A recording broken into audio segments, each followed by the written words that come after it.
महापरमहंसाय स्वादित चरण कमल चिन्ह मकरंदाय भक्तजन मानस निवासाय श्री रामचंद्राय नमः।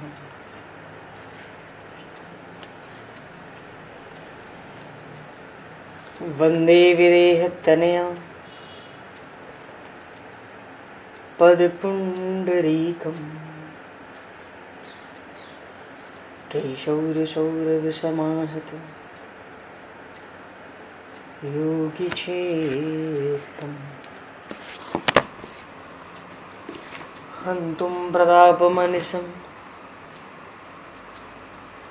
मुनिहंससेव्यं सन्मानशालिपरिपीत परागपुञ्जम्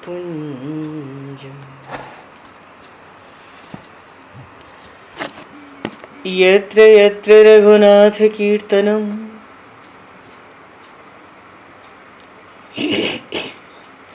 तत्र तत्र कृतमस्तकाञ्जलिं बाष्पवारि परिपूर्णलोचनं मारुतं नमत राक्षसान्तकं कुन्द इंदुसमदेह उमारमण करुणायन जाहि दीन परनेह करहु कृपा मर्दन मयन।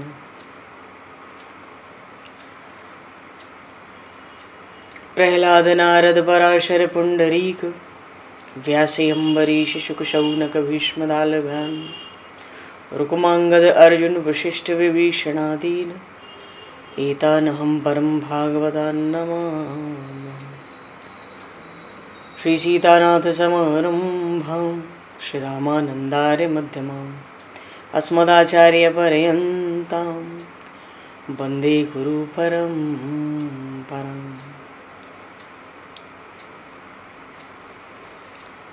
वर्णानामर्थ संज्ञानां रसानां छन्दसामपि मंगलानां च कर्तारो वन्दे वाणी विनायकौ।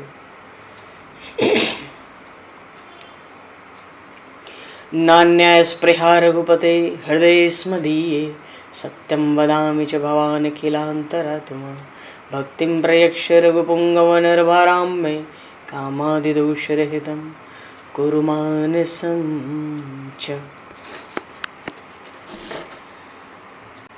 भक्त भक्ति भगवंत गुरु चतुर्नाम वपु एक तिनके पद वंदन के नाशहि विघ्न अनेक। बंधु तुलसी के चरण जिनकी न्यो जग काज कल समुद्र घोरत लगो प्रगट्यो सप्त जहान। श्री गुरु चरण सरोज रज निज मन मुकुर सुधार वर्णो रघुवर विमल यश जोदायक फलचार।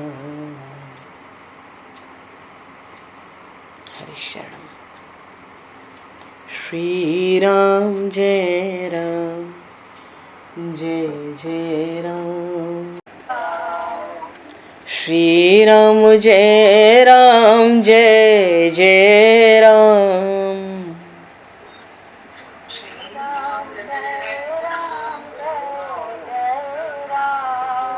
श्री राम जय राम जय जय राम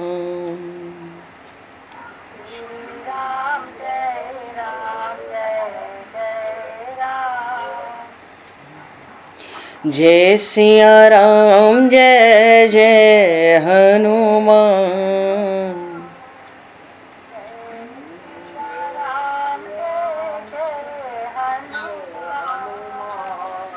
श्री गुरु रामानंद भगवान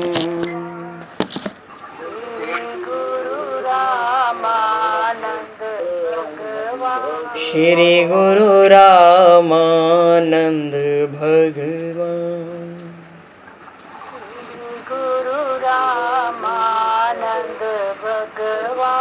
श्री राम जय राम जय जय राम। श्री राम जय जय राम। जय सिया राम जय जय सिया राम।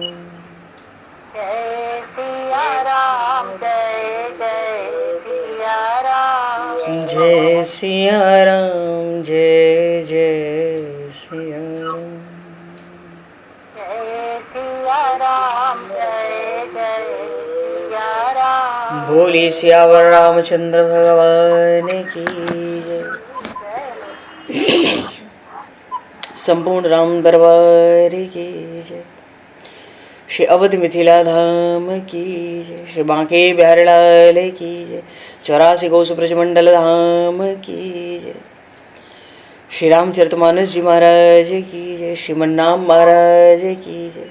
श्री पंडरीनाथ भगवान की जय। कली पावन अवतार गोस्वामी तुलसीदास जी महाराज की जय।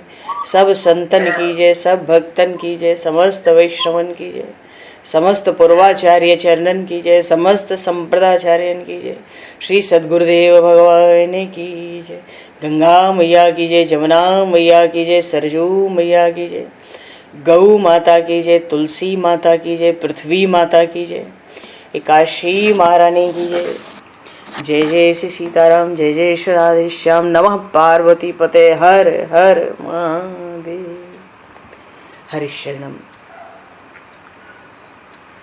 अनंत कोटि ब्रह्मांड नायक सर्वेश्वर पूर्ण परात्पर ब्रह्म असंख्य कल्याण गुणगण निलय भक्तवांशा कल्पतरु शरणागत वत्सल भक्त वत्सल दीनबंधु दया सिंधु श्री कौशल्या आनंद वर्धन श्री दशरथ नंदन श्री जानकी कंठभूषण भगवान श्री सीताराम जी महाराज की असीम कृपा करुणा से श्री हनुमान जी महाराज की परम पावन भावमयी सन्निधि में महापुरुषों की भावमयी उपस्थिति में एवं आप सभी श्रद्धालु भक्त वैष्णवों की मंगल सन्निधि में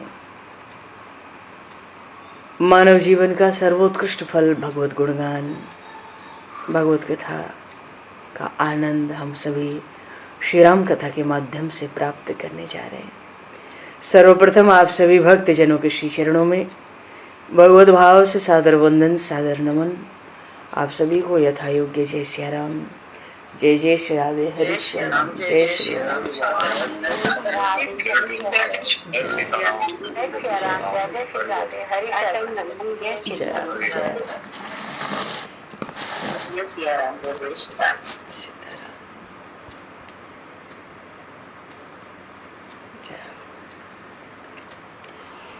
श्री रामचंद्र चरणों मनसा स्मरामि।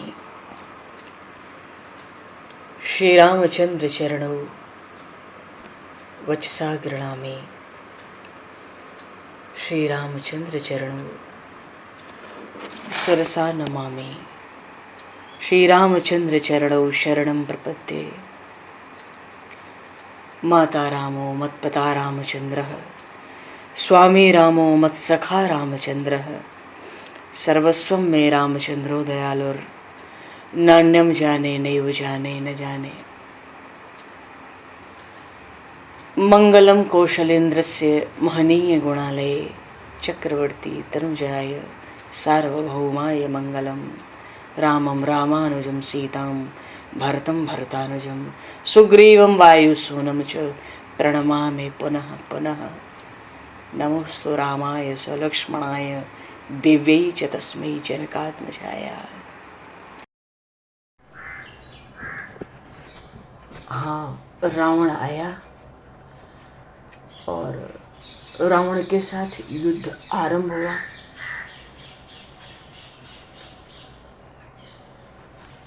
ये प्रभु श्री राम और रावण का जो युद्ध हुआ, अब ये कोई सृष्टि के इतिहास का कोई साधारण युद्ध तो नहीं है। श्री राम और रावण का युद्ध तो सृष्टि की, ये युद्ध तो सृष्टि में कहीं तुलना में ही नहीं है। सामान्य अस्त्र शस्त्र धनुष बाण तो छुए ही नहीं जाते थे इस युद्ध में, ऐसा विलक्षण ये युद्ध हो रहा था। तो पूर्व प्रसंग में हाँ, लक्ष्मण जी महाराज युद्ध करने के लिए चल रहे हैं। रावण ने सारी सेना को मारकर बेहाल कर दिया। सुग्रीव जी मूर्छित, अंगद कहीं गिरे पड़े हैं, नील नल कहीं मूर्छित हुए पड़े हैं, श्री हनुमान जी को कहीं घायल करके बिठाया हुआ है, पर उठ खड़े हुए हैं, देख रहे हैं रावण की गतिविधियों को। और बड़ी शीघ्रता से रावण जा रहा है प्रभु श्री राम की ओर। इतने में लक्ष्मण जी महाराज तैयार हुए। प्रभु ने देखा, अरे निज दल बिकल देखी कटे, कस निसंग धनु हाथ, लक्ष्मण चले क्रुद्ध होई, नाई राम पद माथ। रावण के बाण कैसे चल रहे हैं? 20 भुजाओं में 10 धनुष हैं, सर्पों की तरह उड़ उड़ के आते हैं। पृथ्वी आकाश दिशा विदिशा 10 दिशाएं मानो सब बाणों से उसने भर दी थी। और बानर भालू भागे तो कहाँ भागे, कोलाहल नहीं था, अत्यंत कोलाहल था बानरी सेना में। बानर भालुओं की सेना व्याकुल होके आर्त पुकार करने लगी, प्रभु श्री राम की ओर दौड़ी। कोई आज युद्ध में खड़ा होना नहीं चाहता, सबका साहस मानो टूट चुका है। पुकार करती है, हे रघुवीर, हे करुणा सागर, हे पीड़ितों के बंधु, हे सेवकों की रक्षा करने वाले, आप सेवकों के दुख हरने वाले श्री हरि हो, आप कृपा करो। ये राक्षस हमें काल की तरह खा रहा है, हमें इसका सामना करने की अब और शक्ति नहीं बची है। मानो बानर भालुओं की सब सेनाओं ने हाथ खड़ा कर दिया प्रभु के आगे आकर। तो उधर लक्ष्मण जी ने देखा, तो लक्ष्मण जी तो चाहते हैं कि प्रभु आपका सेवक विराजमान है, ठीक है, पर बहुत सावधान रहना, बड़ा पराक्रमी है, बहुत अद्भुत पराक्रम और बल से परिपूर्ण है रावण। तो अपनी सेना में भगवान श्री राम लक्ष्मण ने देखा कि सब व्याकुल यहाँ तहाँ गिरे पड़े हैं। तो लक्ष्मण जी महाराज को तो क्रोध हुआ, इनको तो सहज ही वीर छा जाता है। अब तो रावण आया है युद्ध में, विशेष युद्ध करने की लक्ष्मण जी महाराज के भी हृदय में बड़ी चाहना है, बड़ी कामना है कि रावण से 2-2 हाथ हो जाए। आज रावण आया है, प्रभु के चरणों में मस्तक नवाया और चल पड़े। प्रभु के चरणों में प्रणाम किया, बड़े क्रोधित होकर चले। और जब रावण के सामने आए तो आते ही कहते हैं, रेखल कामा रस कपि भालू, मोहि बिलोक तोर मैं कालू, खोजत रहे हूँ तोहि सुत घाती, आज निपाति जुड़ावहूँ छाती। रावण भी कम थोड़े ही है। अस कही छाड़े सि बाण प्रचंडा, लक्ष्मण किए सकल सतखंडा, कोटिन आयुध रावण डारे, तिल प्रवान करि काट निवारे। लक्ष्मण जी महाराज सामने आते, पास जाकर कहते रावण को, अरे दुष्ट, बानर वालों को क्या मार रहा है, मुझे देख, मैं तेरा काल हूं। रावण के सम्मुख जाकर तो रावण भी कहता है, अरे मेरे पुत्र का वध करने वाले, मेरे पुत्र के घातक, मैं तुझे ही ढूंढ रहा था, आज तुझे मारकर मैं अपनी छाती ठंडी करूंगा। और इतना कहते ही प्रचंड बाणों की बरसात रावण ने प्रभु लक्ष्मण जी महाराज पर आरंभ कर दी। पर ये तो शेषावतार हैं जी, अनंत भगवान है, तिल प्रवान करे काट निवारे। तो सब लक्ष्मण जी महाराज ने तो रावण के सब बाण काट डाले।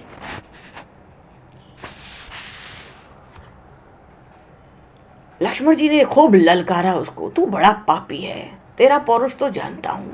बड़ा भयंकर युद्ध आरंभ हो गया वहां पर, बड़ा भीषण युद्ध। और जब युद्ध हुआ तो रावण ने देखा कि अरे ये तो ऐसा भारी युद्ध करता है, ऐसा भारी युद्ध कर रहा है ये तपस्वी, छोटा तपस्वी, ये बड़ा बलवान है, इसका पराक्रम बड़ा असीम है। बानर भालू सत्य कहते थे, मेरे राक्षस भी सत्य कहते थे, आज रावण ने जब देखा कि सारे बाण, सारे अस्त्र शस्त्र ये लक्ष्मण तो सब काट के फेंक दे रहा है, ये तो बड़ा भारी धीर है, बड़ा बलबीर है, ये ऐसे नहीं मानेगा। रावण को भी लगा कि ये तो मेरे प्राण को कंठगत कर देगा।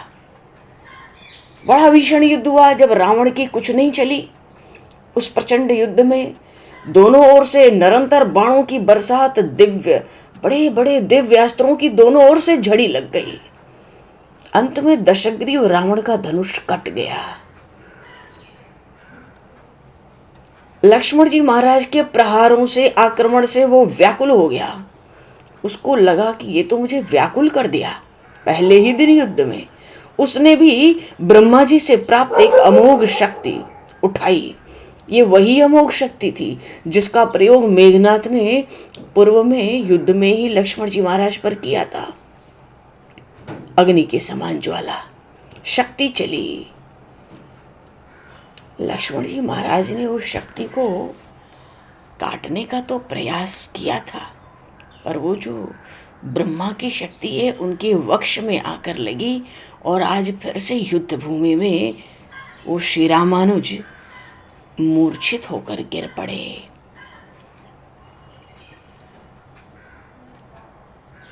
प्रचंड शक्ति रावण ने छोड़ी है। जैसे ही लक्ष्मण जी महाराज मूर्छित होकर गिरे, रावण सोचा यदि इसको उठाकर लंका ले जाऊं, क्योंकि किसी की दृष्टि अभी विशेष इधर नहीं है, ये तो ऐसे ही अतुलित योद्धा है। रावण को लगा अच्छा अवसर है, लक्ष्मण को उठाकर रथ में डालकर लंका ले जा सका तो राम पर लौटने का दबाव डाल सकूंगा। रावण रथ से कूदा, पर भले ही उस रावण ने कैलाश उठाया हो अपनी 20 भुजाओं पर पूरा बल लगाने पर भी लक्ष्मण जी महाराज को वो हिला नहीं सका। इतने में ही दूर से हनुमान जी महाराज ने फिर से देख लिया इस दृश्य को, क्योंकि रावण बड़े देर तक प्रयास करता रहा उनको उठाने का। देख पवन सुत धायऊ, बोलत बचन कठोर, आवत कपिन हने तेहि, मुष्टि प्रहार प्रघोर। हनुमान जी ने देखा, दूर से आए, जब देखा कि ये दुस्साहस करता है रावण, ये अनर्थ करना चाहता है।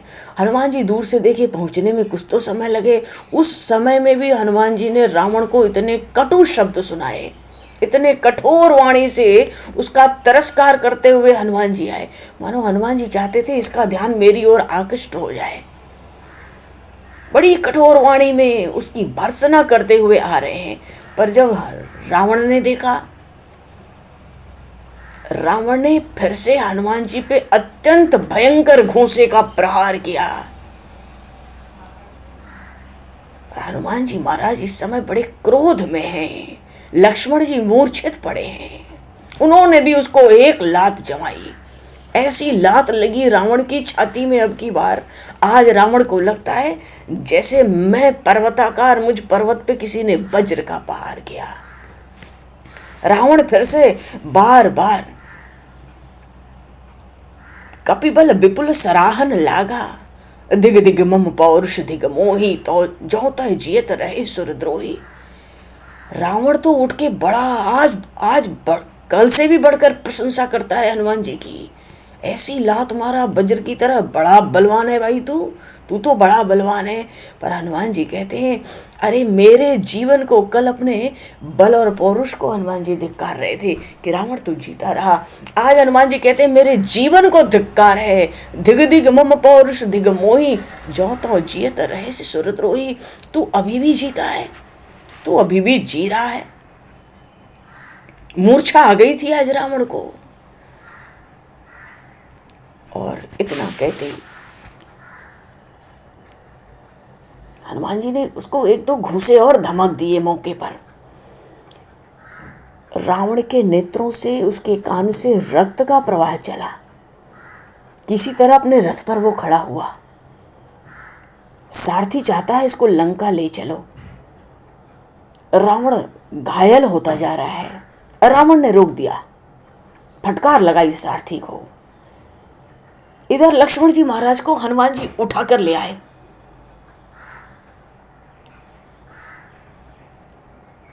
अस कही लक्ष्मण कहूँ कपिलायो, देखी दशानन विस्मय पायो। हनुमान जी ने झट, अरे कहाँ उन शेषावतार, उन अनंत भगवान को, क्या कैलाश को उठाने वाला रावण भी क्या उन अनंत प्रभु को उठा सकता है? अरे उनके 1000 फणों के किसी एक फण पर, उन शेषनाग की किसी एक फण पर समस्त ब्रह्मांड एक सरसों के दाने की तरह है। कैसे रावण उठाएगा? रावण उनके प्रभाव, उनकी महिमा को नहीं समझता है, पर हनुमान जी ने झट उठा लिया। रावण को बहुत आश्चर्य हुआ, क्या ये मुझसे ज्यादा बलवान है ये वानर? रावण बल की तो प्रशंसा करता है, पर रावण को पता है जितनों की कामना है मुझे मारने की, किसी की कामना पूरी नहीं होगी। इसलिए रावण भी बड़ी क्रूरता से कहता था, हाँ हाँ आओ, अपनी अपनी कामना, अपने अपने बल को प्रकट करके पूरी कर लो। और अंत में सबका मुंह छोटा ही कर देता था वो। पर इधर हनुमान जी महाराज ले गए। रावण को आश्चर्य हुआ, प्रभु ने देखा लक्ष्मण को शक्ति। अब एक बात यह भी है कि द्रोणाचल पर्वत तो पहले लाया जा चुका है, औषधियां कितने दिन चलेंगी? पहले ही सुषेण ने कह दिया था रावण से, अब कहीं कोई औषधि बची नहीं है। तो भगवान श्री राम ने कहा, कह रघुवीर समुझ जिय भ्राता, तुम कृतांत भक्षक सुरताता। सुनत बचन उठ बैठे कृपाला, गई गगन सो शक्ति कराला। पुनि को दंड बान गहि धाये, रिपुसन मुख अति आतुर आए। जय सिया राम, जय जय सिया। प्रभु ने देखा, 2 क्षण को तो प्रभु व्याकुल हो गए। अरे इसने लक्ष्मण को फिर से लहूलुहान कर दिया। आज प्रभु ने, हनुमान जी महाराज फूट फूट कर रो रहे थे प्रभु के चरणों में बैठकर। प्रभु ने गोद में ले रखा था लक्ष्मण जी महाराज को, और कान के पास जाके प्रभु कहते हैं, तुम कृतांत भक्षक सुरत्राता। लक्ष्मण, तुम पर राक्षसों की छोटी बड़ी शक्ति कोई कार्य नहीं कर सकती। तुम तो संपूर्ण सृष्टि को धारण करते हो। लक्ष्मण, तुम काल के भी काल हो। कोई भी शक्ति तुम्हारी चेतना को, तुम्हारी संज्ञा को शून्य नहीं कर सकती। उठो, ये शक्ति से मूर्छित होने का अवसर नहीं है। रावण युद्ध में आया है। मेरे भाई, तुम्हें तो रावण से युद्ध करने की बड़ी इच्छा थी। उठो, उठो और रावण से युद्ध करो। तुम अभी युद्ध नहीं करोगे तो देखो, मेरा भाई ऐसा बलवान, ऐसा पराक्रमी, आज रावण की विजय हो जाएगी। आज रावण विजयी होकर लौटेगा। आज तुम्हारी सेना में सब घायल पड़े इधर उधर। रावण ने सबका आज मान मर्दन किया है। तुम काल के भी काल हो, सब सृष्टि को धारण करते हो, ब्रह्मांड को सरसों के दाने की तरह धारण कर रखा है। तुम पे कहाँ राक्षसों की कोई शक्ति कार्य करेगी। उठो, तुम कृतांत भक्षक सुरत्राता, तुम तो देवताओं की रक्षा करने वाले हो। देखो आकाश में देवता कितनी आशा, कितनी उम्मीद से तुम पर दृष्टि लगाए हैं। वो बड़े व्याकुल हो रहे हैं। तुम उठो। सुनत बचन उठ बैठ कृपाला। कृपालु श्री लक्ष्मण जी महाराज उठ के बैठ गए। प्रभु की वाणी सुनते ही गदगद हो गए। प्रभु ने उनको हृदय से लगा लिया। बार बार प्रभु लक्ष्मण जी महाराज का दुलार करने लगे, और उसी समय उनके शरीर से वो शक्ति निकली और आकाश में जाके अदृश्य हो गई। रावण युद्ध की भूमि में था, उसकी दृष्टि गड़ी हुई थी, क्योंकि सुषेण ने कहा था अब कोई कहीं औषधि नहीं है, कोई मरेगा तो अब कोई जिएगा नहीं। पर उन प्रभु की करुणा कृपा, सुनत बचन उठी बैठे कृपाला। प्रभु को उठते ही उन्होंने फिर से प्रणाम किया। अपने वल्कल को सुधार के, धनुष बाण को सुधार कर जटा को कस लिया। प्रभु ने कहा, लक्ष्मण अब तुम न जाओ, अब मैं जाता हूं। लक्ष्मण जी ने कहा, नहीं प्रभु, आज रावण की जीत हो जाएगी, उसकी विजय मानी जाएगी, मुझे बड़ी शीघ्रता से उसके पास जाना है। प्रभु मुस्कुरा गए, जाओ। लक्ष्मण जी महाराज ने फिर से प्रभु के चरणों में प्रणाम किया। आतुर बहरी भिवंजी सयंदन, फिर से बड़ी आतुरता से लक्ष्मण जी महाराज आए। और बड़ी जितनी आतुरता से आए, जितनी शीघ्रता से आए, रावण की आंखें फटी की फटी रह गई। इसको तो भयंकर शक्ति लगी थी, ये खड़ा कैसे हो गया, युद्ध भी करने आ गया। फिर से भयंकर युद्ध आरंभ हुआ और अब लक्ष्मण जी महाराज ने उसके रथ को ध्वस्त कर दिया, उसके रावण के रथ के सारथी को व्याकुल कर दिया और रावण की छाती पे 100 बाण मारे। रावण भी व्याकुल हो गया। गिरो धरण दशकंदर, आतुर बहोर विभंज संदन सूत हत व्याकुल कियो। गिरो धरण दशकंदर, बिकलतर बान सत बेध्यो हियो। सारथी दूसर गाली रथ ते, तुरत लंका ले गयो। रघुवीर बंधु प्रताप पुंज, बहोरी प्रभु चरणन नयो। रावण इतना व्याकुल है, मरा थोड़ी है, वो ऐसे नहीं मरेगा। 100 बाण उसकी छाती में मार के रावण को लहूलुहान कर दिया। जैसे रावण ने प्रभु को लगा, लक्ष्मण जी महाराज को लगता है जैसे इसने मुझे लहूलुहान किया, इसको भी भरपूर, ये मरता क्यों नहीं है। हनुमान जी भी सोचते हैं ये मरता क्यों नहीं है ऐसे प्रहारों से, पर वो घायल होके गिर गया मूर्छित होकर। और अब की बार सारथी उसको रथ, दूसरे रथ में दूसरा सारथी आया, दूसरा रथ आया और तुरंत रावण को रथ में डालकर लंका की ओर। संध्या हो ही गई थी। रावण लंका पहुंचा बड़ी शीघ्रता से, सारथी का बड़ा कार्य होता है। जब रावण वहां उठा, दिखता है 100 बाणों से उसका हृदय बिधा हुआ है, अत्यंत व्याकुल था। उधर भगवान श्री राम के अनुज श्री लक्ष्मण जी महाराज, अरे प्रताप के तो समूह हैं, बल प्रताप पौरुष पराक्रम के तो पुंज हैं। आके प्रभु के चरणों में प्रणाम किया। प्रभु मुस्कुराते हैं, लक्ष्मण का मन था आज रावण विजयी होके न जाए। ठीक बात है, आओ। और जब रावण वहां गया, जब रावण वहां पहुंचा तो रावण को लगा आज उसको पता पड़ गई, राम जी से तो युद्ध रावण का भी नहीं हुआ, पर लक्ष्मण जी महाराज के साथ तो उसका युद्ध हुआ है। आज रावण को ये अनुभव हुआ कि इन पर दिव्यास्त्रों की कोई कमी नहीं है। ये दिव्यास्त्रों के बड़े भारी ज्ञाता है। ये छोटा तपस्वी इतना भारी ज्ञाता है तो बड़े की कौन कहे।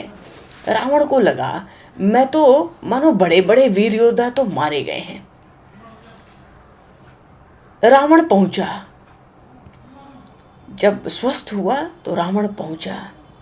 कहाँ पहुंचता है? अच्छा देखो, जब जीव की दुर्दशा होती है तो उसको सद्गुरु की याद आती है।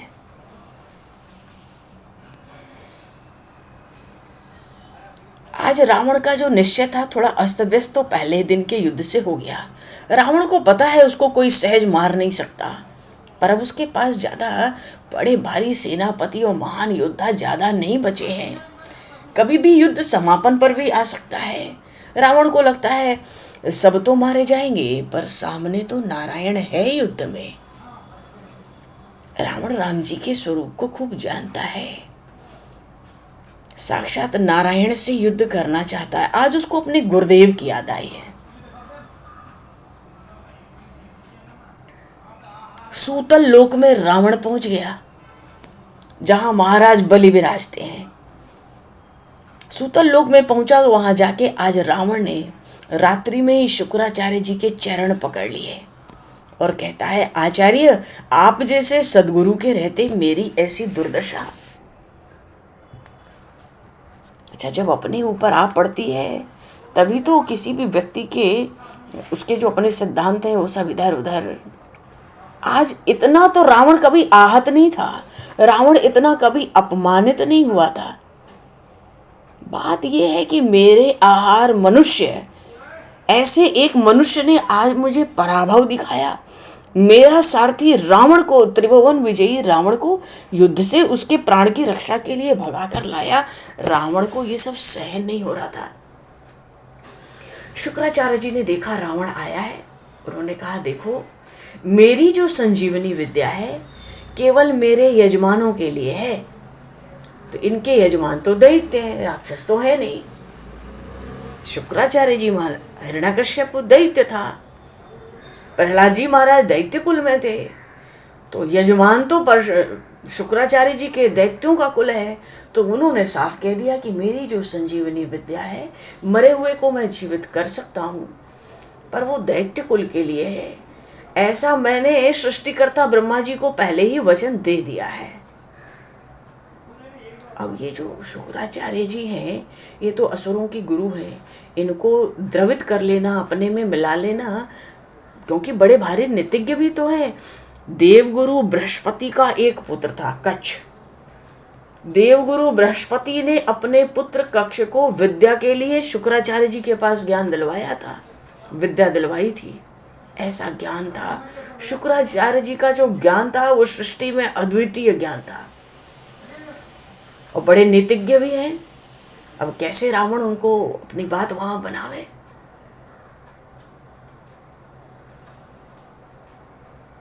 पर आज शुक्राचार्य जी रावण से कह रहे थे, देखो मेरे दैत्यों के लिए तो संजीवनी विद्या थी, पर जो दानवों का कुल है उनको भी इसका लाभ नहीं मिला।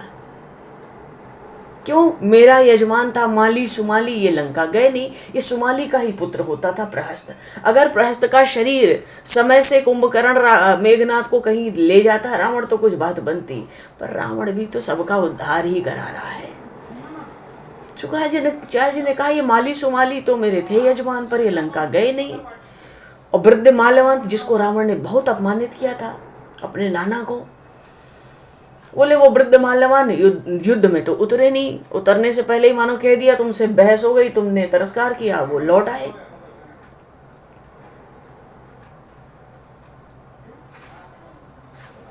पीछे से आज रावण को पता चला शुक्राचार्य जी से। शुक्राचार्य जी कहते हैं पर सुमाली का जो पुत्र प्रहस्त था और उसके साथ जो दैत्य साथी थे, क्योंकि जब प्रहस्त आया था तभी विभीषण जी ने राम जी से कहा था ये प्रधानमंत्री है लंका का, लंका की आधी सेना तो इसी के अधिकार में है। आज शुक्राचार्य जी ने बताया रावण, मैंने सुमाली के पुत्र प्रहस्त को और उसके दैत्य साथियों को फिर से जीवित कर लिया है, पर मैंने उनको आदेश भी दे दिया है कि अब वो पृथ्वी पे चलने वाले इस युद्ध से दूर रहें। रावण समझ गया शुक्राचार्य जी के आगे वो ज्यादा कुछ कर नहीं सकता था। तो रावण कहता है कि मैं किसी को फिर से जीवित करने की प्रार्थना करने आपके पास नहीं आया हूं। वो जानता है कि ये दैत्य के गुरु हैं, ऐसी प्रार्थना का कुछ खास प्रभाव इन पर पड़ना नहीं है। तो थोड़ा निराश तो हुआ, क्योंकि मातृकुल था, है मातृपक्ष था, तो सहायता मिलने की आशा तो थी उसको। पर जितना भी दैत्य कुल है आज रावण का साथ कौन देगा? सब तो दैत्य गुरु शुक्राचार्य के आज्ञा पालन में रहते हैं। आज दशग्रीव की वाणी में थोड़ा दैन्य आया, दीनता। रावण कहता है शुक्राचार्य जी से, गुरुदेव मैं अपनी रक्षा के लिए प्रार्थना करने आया था, मैं किसी को जीवित करने के लिए नहीं आया था। शुक्राचार्य जी ने भी कहा कि देखो जब तुम आ ही गए हो तो मैं तुम्हें निराश नहीं करूंगा।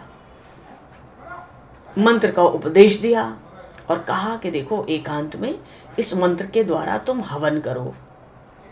अगर 10,000 आहुति तुम बिना किसी विघ्न के दे सको तो उस यज्ञ कुंड से सुबह होने से पहले ही घोड़ों से जुता हुआ रथ, दिव्य धनुष, अक्षय तृण तुम्हें प्राप्त होगा। भले ही सामने युद्ध में नारायण हो, रावण अब की बार तो युद्ध में तुम अजेय हो जाओगे। ऐसी विद्या, ऐसा ज्ञान था शुक्राचार्य जी पे। रावण से कह दिया अब जितनी जल्दी रातों रात अगर इस यज्ञ को तुम संभव कर लो, 10,000 आहुति इस मंत्र की, जो मंत्र बताता हूं तुम डालो, तुम अजेय हो जाओगे। देखो राजा बलि ने शत्रुओं का सब राज्य ले लिया था, देवता व्याकुल थे, तभी तो वामन भगवान ने अवतार लिया। पर वामन नारायण ने युद्ध तो नहीं कराया देवताओं से, और ना तो स्वयं युद्ध किया। उस बलि के पास गए तो भिक्षुक बनकर ही गए थे। वहां भी शुक्राचार्य बैठे थे राजा बलि के साथ। आज बिल्कुल आश्वस्त कर दिया शुक्राचार्य ने मानो तू पहले आता तो मैं तेरी व्यवस्था पहले ही बना देता, पर तू अपनी रक्षा की प्रार्थना करता है, तो तू एक यज्ञ कर, तुझे वहीं से रथ मिलेगा, धनुष मिलेगा, त्रोण मिलेगा, दिव्य होगा, अक्षय होगा, तू अमर हो जाएगा। जा। रावण आचार्य को प्रणाम किया, लौटा। नगर के सारे द्वार उसने बंद करा दिए। वहां दसानन जाग करी लगे करे लाग कछु जाग्य, राम विरोध विजय चह सठ हठ बस अति अज्ञ। गोस्वामी जी कह रहे हैं रामचरितमानस में, लंका में जब रावण गया, मूर्छा खुली तो पहले तो थोड़ा लज्जित हुआ, और लज्जित ही नहीं हुआ, अपना उसका जो सारथी था उसको रावण ने बड़ी फटकार भी लगाई थी, क्योंकि रावण को लगता था कि भाई युद्ध की भूमि से मुझे इस प्रकार लौटा कर लाया है तो मेरा कितना तिरस्कार है इसमें, तुझे ये समझ नहीं आता, तुझे ये दिखाई नहीं पड़ता कि कितना तिरस्कार हुआ है मेरा। मानो युद्ध की भूमि में इतने इतने वीर हैं, वो क्या सोचे होंगे, तू मुझे भगाकर यहां से ले आया। पर रावण यज्ञ में लग गया। यज्ञ करने के लिए भी शुक्राचार्य जी के यहाँ से सूतल लोक से वो लौट आया। प्रभु श्री रघुनाथ जी से विरोध करके भी वो मूर्ख, वो अज्ञानी विजय चाहता है। पर क्या करोगे, यहाँ तो विभीषण जी के साथ 4 मंत्री आए थे ना। रावण उधर लौटा, सारे नगर द्वार उसने बंद कर दिए। राज सदन का जो मुख्य द्वार था उसको भी उसने बंद करा दिया। मानो आने जाने में कितना समय लग गया। अब जो समय शेष बचा है, अगर यज्ञ पूरा नहीं हुआ, मान लो सुबह, ये तो सुबह ही 6 बजे तक आ जाते थे, युद्ध चारों द्वार घेर लेते थे, तो ऐसा ना हो कि कुछ आहुति बचे रहे और ये बानर भालू आ जाए। तो उसने राज सदन का भी द्वार बंद कराया, चारों द्वार सब बंद कराए, और अपने अंतपुर में जो भूगर्भ था, लंका दहन के समय अपने परिवार के साथ इसी में रावण सुरक्षित था, इसी भूगर्भ में वहीं प्रवेश किया, सारी आवश्यक सामग्री लेकर बैठ गया। मौन है रावण, जहां बैठा वो भी द्वार उसने भीतर से बंद कर लिए।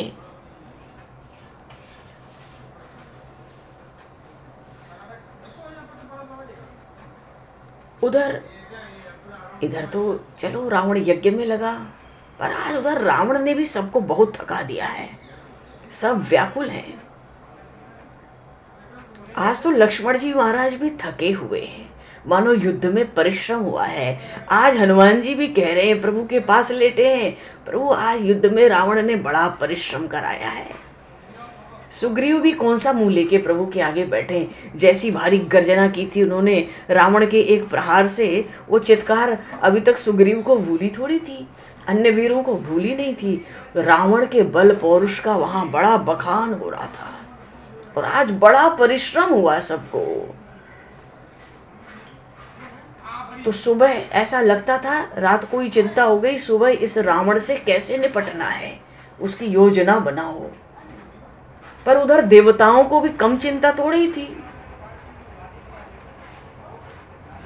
आज देव गुरु बृहस्पति, उन्होंने देखा कि देवता भी बड़ी चिंता में हैं। उधर रावण यज्ञ करने बैठ चुका है, तो देव गुरु बृहस्पति और इधर जो बड़े बड़े भारी वीर हैं प्रभु श्री राम की सेना के, इनके दल के, आज सब श्रमित हुए हैं। आज सब कहते हैं मानो खूब विश्राम की आवश्यकता है। प्रभु कहते हैं सोने से पहले विचार तो कर लो, कल सुबह सुबह रावण आएगा, कैसे निपटना है।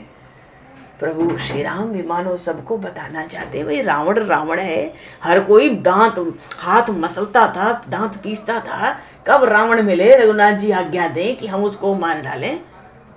प्रभु भी कह रहे हैं मानो मारो, पूरा अवसर है, रावण आ चुका है युद्ध में। तो उधर तो ये चिंतन चल रहा है, देवताओं का अलग ही मंथन चल रहा है, बड़ी चिंता है, क्योंकि लक्ष्मण जी को फिर से शक्ति मारी है, और फिर रावण है ही बड़ा वीर, वो तो अभी मायावी कोई युद्ध किया ही नहीं जिसके लिए वो प्रसिद्ध है। देव गुरु बृहस्पति आज प्रभु श्री राम की सेना में दल में आना चाहते हैं, पर अकेले नहीं, महर्षि अगस्त को साथ लेकर। महर्षि अगस्त कहाँ थे, दंडक वन में मिले थे ना, सुतीक्षण जी लेकर चले थे अपने गुरुदेव के पास प्रभु को। तो देवगुरु बृहस्पति महर्षि अगस्त को लेकर वहां पधारे हैं सुबेल पर्वत पर। तो आकाश से उतरते हैं महर्षि अगस्त, प्रभु श्री राम के पास उतरे। प्रभु श्री राम ने लक्ष्मण जी महाराज के साथ उनको प्रणाम किया।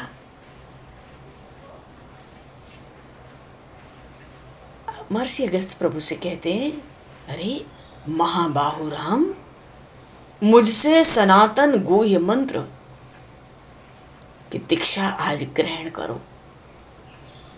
इन्हीं महर्षि अगस्त से प्रभु ने पूछा था कि ऐसा कोई मंत्र बताइए जिससे ये पापी मरे, इसका मरण हो। महर्षि अगस्त मुस्कुरा गए थे। हैं तो परब्रह्म परमेश्वर, मुझसे उपाय पूछते हैं रावण को मरने का, तो महर्षि अगस्त को भाई गुरु परंपरा तो रखनी होगी। उस समय उन्होंने प्रभु से कह दिया था कि आगे पंचवटी है, वहीं जाके आप विराजो, और कोई उपाय नहीं बताया। देखो उस पंचवटी में सब हो गया, वही रावण आया, वही मारीच आया, वही श्री जानकी माता की छाया का हरण हुआ, सब कुछ वही हुआ। तो उस समय तो इतना ही था कि रावण को मारना है तो जाओ पंचवटी में, दंडक वन में, सब खरदूषण तृष्णा शूर्पणखा खाएं, कुछ वैर विरोध शत्रुता बढ़े तो अपने आप रावण से युद्ध छिड़ जाएगा, फिर मरेगा। पर रावण को जब शुक्राचार्य जी ने अजय होने का मंत्र दे दिया और केवल हवन करने को, यज्ञ करने को बताया, तो देवगुरु बृहस्पति देवताओं को अत्यंत चिंतित देखकर महर्षि अगस्त को ले आए और उन्होंने आके प्रभु से कहा, सनातन गुह्य मंत्र देता हूं, उसको धारण करो। तो ये सनातन गुह्य मंत्र विश्व विजय का महर्षि अगस्त ने प्रभु को क्या दिया? आदित्य हृदय स्त्रोत उसको कहते हैं। वाल्मीकि रामायण में है, लंका कांड में, आदित्य हृदय स्त्रोत, इसका उपदेश किया, क्योंकि ये शत्रुनाशक है और जीव मात्र के लिए परम कल्याणकारी भी तो है, सब चिंता और शोक को हर लेता है। तो ये आदित्य हृदय स्त्रोत क्या है? भगवान सूर्य की उपासना है। इसमें परम पावन देवताओं के स्वामी भगवान भास्कर को का स्तवन है, भगवान भास्कर को, भगवान सूर्यदेव को नमन है, नमस्कार है। और ये जो स्तवन है आदित्य हृदय स्त्रोत, जिसको आज भी लोग पाठ करते हैं, बड़ा सुंदर है, नित्य पाठ भी करते हैं आदित्य हृदय स्त्रोत का। तो सर्व मंगल करने वाला है, सर्व जितने अनर्थ है जीवन के सबको नष्ट करने वाला है, आयु को देने वाला होता है, बड़ा गुणवर्धक है। बड़ी भारी महिमा आदित्य हृदय स्त्रोत की आई है शास्त्र पुराणों में, क्योंकि ये भगवान सूर्य, ये तो अंधकार का नाश करने वाले हैं। तो ये, और जो राक्षस होते हैं ना, सूर्य की ही उपासना क्यों बताई महर्षि अगस्त ने आज मूल मंत्र के रूप में? क्योंकि सूर्य देव तो अंधकार का नाश करते हैं, इसलिए, और राक्षसों को अंधकार प्रिय होता है, तो राक्षसों के सहज प्रतिकूल रहते हैं भगवान सूर्यदेव, इसलिए सूर्यदेव का स्तवन बताया और कहा कि रात ब्रह्म मुहूर्त में युद्ध होने से पूर्व इस आदित्य हृदय स्त्रोत का 3 बार जप करना, इसका पूरा स्तवन 3 बार करना है, तो तुम रावण का वध कर सकोगे। महर्षि अगस्त, अब रावण को खबर न लगे, रावण तो भाई हालांकि महर्षियों से डरता है, शाप न मिल जाए, नहीं तो रावण किसी को कुछ नहीं समझता है। महर्षि अगस्त ने मंत्र का उपदेश दिया, चले गए धीरे से। ब्रह्म मुहूर्त होने वाला था, प्रभु ने आज बड़ी शीघ्रता से समंदर में स्नान किया, भाई के साथ आचमन किया और भगवान भास्कर की ओर मुख करके, पूर्व मुख करके एकाग्र मन से 3 बार मंत्र का जप किया। अंत में फिर से आचमन किया और धनुष उठाया। भगवान श्री राम का धनुष 100 किलो का था, वजन में 100 किलो। वाल्मीकि रामायण में आया प्रसंग, प्रभु श्री राम के बाल बड़े लंबे थे, अब तो जटाएं हैं, अब रावण से युद्ध होगा, कैसी सुंदर जटाएं प्रभु अपने हाथ से कसते हैं, क्या वीर रस का बड़ा। अब तो आगे प्रभु श्री राम और रावण का ही युद्ध है। उधर रावण अजय होना चाहता है, इधर महर्षि अगस्त प्रभु श्री राम को रावण के वध का उपाय बता दिए। इस समय तो इसको धारण करना पड़ेगा, ये नहीं बताया शुक्राचार्य जी ने सब काम कर दिया है रावण का। तो इस शुक्राचार्य जी के मंत्र के उपदेश के बाद एक आदित्य हृदय स्रोत ही बचा था रावण का वध करने के लिए। तो जैसे ही सुबह होने लगी, भगवान श्री राम ने जैसे ही धनुष उठाया ना अपना, सूर्य मंडल से जो किरणें प्रकट हो रही थी हल्की हल्की, अभी अरुणोदय हो रहा है, मानो उन सूर्य की किरणों से, उन रश्मियों से स्पष्ट स्वर पूरी सेना में सुनाई पड़ रहा था, शीघ्र रावण को मार दो, शीघ्र रावण को मार दो, शीघ्र रावण को मार दो। क्योंकि सबको तो पता है उसका यज्ञ पूरा होने जा रहा है।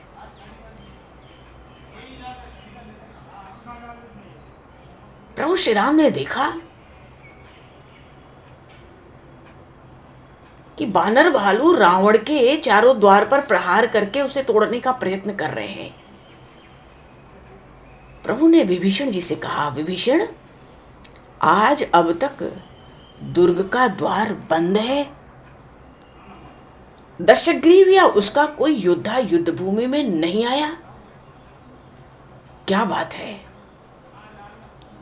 उसी समय विभीषण जी का एक मंत्री आया, उसी समय बिल्कुल उसने आकर खबर की। क्या कहता है वो? देखो, विभीषण जी के साथ 4 मंत्री आए थे। ये रोज सुबह कबूतर बन के लंका के दुर्ग के भीतर चले जाते। वहां विभीषण जी की पत्नी थी, उनके पुत्र थे, उनके सेवक सेविकाएं थे, उनके अन्यान्य शुभचिंतक राक्षस थे। तो क्या हुआ है और क्या अगले दिन होने वाला है, उसको एक पत्र पर लिख करके उस कबूतर के कंठ में फंसा देते थे, चोंच में दबा देते थे, और वो कबूतर उड़ के आता। कबूतर तो विभीषण के मंत्री ही थे। वो उड़कर आता और प्रभु श्री राम की सेना में आकर वो चिट्ठी विभीषण जी को मिल जाती थी। विभीषण जी उसको पढ़ लेते तो पता चल जाता कि नित्य ही रावण के पास क्या चल रहा है। रावण कोई साधारण योद्धा और बुद्धि और उसका ज्ञान कोई हल्के में लेने वाला तो था नहीं। तो राम विभीषण जी का मंत्री आया, तुरंत उसने कान में विभीषण जी से कुछ कहा। सुनते ही विभीषण जी ने प्रभु से निवेदन किया। प्रभु से निवेदन करते हैं, प्रभु, लंका में राजभवन के ऊपर धुएं की रेखाएं दिख रही हैं। रावण तंत्रों का अद्वितीय ज्ञाता है, उसके समान तंत्रों का, मंत्रों का ज्ञाता कोई नहीं है। उसका यज्ञ यदि पूरा हो गया, रावण भी यज्ञ कर रहा है, यज्ञ यदि पूरा हो गया तो उसको जीतना लगभग असंभव हो जाएगा।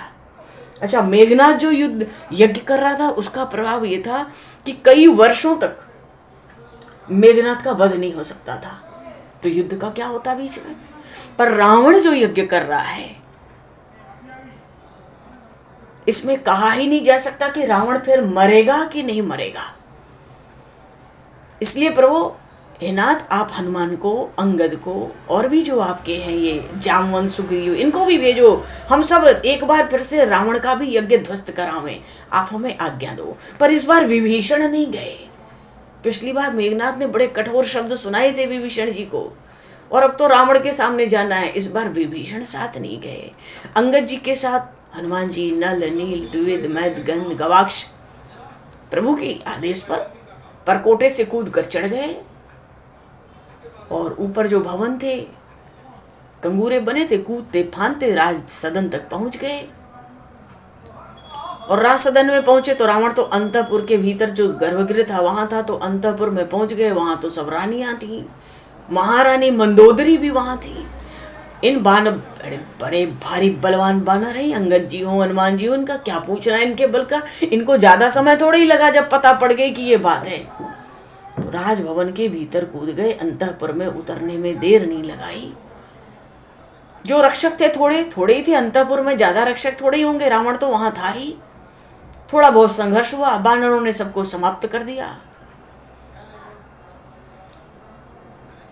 और संकेत मिल गया कि भूगर्भ के भीतर रावण बैठा है। अंगद जी ने बड़ी कठोर लात मारी, द्वार टूट गया। पर इतना लंबा स्थान था वो भूगर्भ का कि 2 बानर भी एक साथ उसमें भीतर नहीं जा सकते थे। और भीतर जाकर युद्ध करना असंभव सा था। वहां युद्ध की कोई जगह ही नहीं थी। रावण ऐसा बैठा था। रावण भी लाल वस्त्र पहने हुआ है, अग्नि में आहुति डाल रहा था। रावण दृढ़ता से बैठा है, द्वार की ओर मुड़कर भी नहीं देखता। समझ गया हलचल तो हो गई है।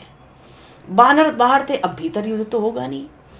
यज्ञ को कैसे विध्वंस करें? मेघनाथ का तो यज्ञ लोगों ने विध्वंस किया था, वो तो देवी का मंदिर था। रावण तो अपने ही भूगर्भ में बैठा है, वहां तो कोई घुस ही नहीं सकता। एक के साथ दो तो घुसेंगे नहीं। एक घुसने का साहस किसको है? वो जिंदा छोड़ेगा क्या? और फिर युद्ध होने की, हाथ पैर चलाने की भी तो जगह नहीं है, दौड़ने भागने की वहां। तो ये हुआ कि रावण से युद्ध तो होगा नहीं। फिर क्या करें? अब कोई ऐसी परिस्थिति, ऐसी स्थिति प्रकट कर दी जाए मिलके कि रावण को बाहर आना पड़े। तो क्या किया जाए? पहले तो इन्होंने, बानरों ने, अंगद जी, हनुमान जी, नल, नील, इन सब ने मिलके कंगूरे गिरा दिए। जितने स्तंभ थे लगे उखाड़ने। और उन्होंने सोचा कि हाँ, ये रावण की स्त्रियां हैं, इन पर आक्रमण करो। जब रावण व्याकुल, जब ये चीखेंगी चिल्लाएंगी जोर जोर से, तब रावण बाहर आएगा। अच्छा, रावण से युद्ध नहीं हो सकता था, पर कभी कभी कोई रावण का भी केश खींच आता था। कोई बानर, इनमें बड़ी फुर्ती होती है, ये केश खींच के आ जाते, कोई रावण को नोच के भाग के आ जाते। पर रावण अविचल होकर बैठा था। उसके अमर होने का ये अंतिम उपाय भी तो था। उसका जप निरंतर चल रहा था। उसको पूरी आशा थी कि जब से भी काम चल जाएगा। अगर मन इधर उधर चला भी गया, एकाग्रता नहीं भी रही, तो जब तो संख्या होती है, 10,000 आहुति देनी है, 10,000 बार मंत्र बोलूंगा, काम हो जाएगा। बैठा रहा। रावण बिल्कुल हिलता नहीं है। बोले श्री भक्तवत्सल भगवान की। हरिशरणम। भगवान समय को दृष्टिगत करते हुए